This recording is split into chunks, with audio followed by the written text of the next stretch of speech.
আয়োজিত 2 নম্বর চন্দননগর শাখা কর্তৃক আয়োজিত আজকের এই সমাবেশের সম্মানিত সভাপতি, প্রধান অতিথি, বিশেষ অতিথিবৃন্দ এবং দূর দূরান্ত হতে আগত সকলকেই আমার আন্তরিক সালাম। আসসালামু আলাইকুম। হিন্দু এবং অন্যান্য জাতির প্রতি আমার আন্তরিক শুভেচ্ছা। সংগ্রামী ভাইয়ের আমার, আজকে আমাদের এই দল বাংলাদেশ জাতীয়তাবাদী কৃষক দল, বাংলাদেশ জাতীয়তাবাদী দলের অঙ্গ সহযোগী সংগঠন। সংগ্রামী ভাইয়ের আমার, আমরা শহীদ রাষ্ট্রপতি জিয়াউর রহমানের দল করি। শহীদ রাষ্ট্রপতি জিয়াউর রহমান বাংলাদেশ জাতীয়তাবাদী দলের প্রতিষ্ঠাতা।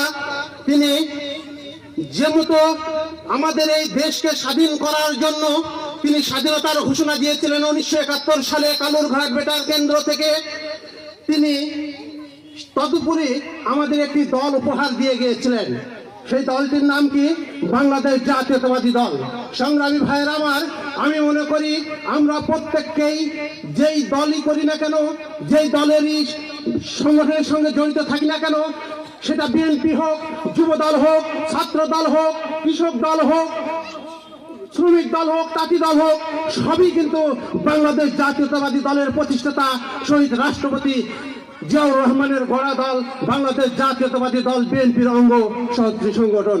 সংগ্রামী ভাইরা আমার, আমি বেশি কথা বলতে চাই না, একটি কথা বলবো যে ফ্যাসিস্ট সরকার, যেই ফ্যাসিস্ট সরকার পালিয়ে গিয়েছে, সেই ফ্যাসিস্ট সরকারের প্রেতাত্মারা এখনো যায় নাই। এখনো তারা মাঝে সাঝে কখনো সাইকেল, কখনো কি বলে এটাকে আনসার লীগ, কখনো রিক্সা লীগ, কখনো বিভিন্ন ধরনের রূপ নিয়ে তারা আমাদের বিশৃঙ্খলা তৈরি করতে, আমাদের দেশে বিশৃঙ্খলা তৈরি করার জন্য আবির্ভূত হচ্ছে। সংগ্রামী ভাইরা আমার, আমরা কি এই বিশৃঙ্খলা করতে দেব? কখনোই না। আমরা এই বিশৃঙ্খলা তৈরি করতে দিব না। এই খুনি হাসিনাকে বাংলাদেশে ফিরিয়ে নিয়ে এসে বিচারের মুখোমুখি করে ফাঁসির কাস্টে ঝুলাতেই হবে। এটাই আমাদের ওয়াদা হওয়া দরকার।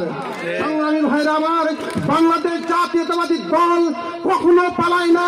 আমাদের নেত্রী বেগম খালেদা জিয়া কখনো পালায় যায়নি। তিনি জেল খেটেছেন, তিনি নির্মম অত্যাচারিত হয়েছেন। তারেক রহমানকে নির্মম ভাবে অত্যাচারিত করা হয়েছে। আরাফাত রহমান কোকোকে মৃত্যুবরণ করতে হয়েছে এই অত্যাচারের জন্য। তার প্রতিশোধ নেওয়ার জন্য আমরা এই বাংলাদেশের সকল জনগণকে সাথে নিয়ে এই ফ্যাসিস্টদেরকে প্রতিহত করব ইনশাআল্লাহ। সংগ্রামী ভাইরা আমার, আমি আর বক্তব্য বাড়াতে চাই না।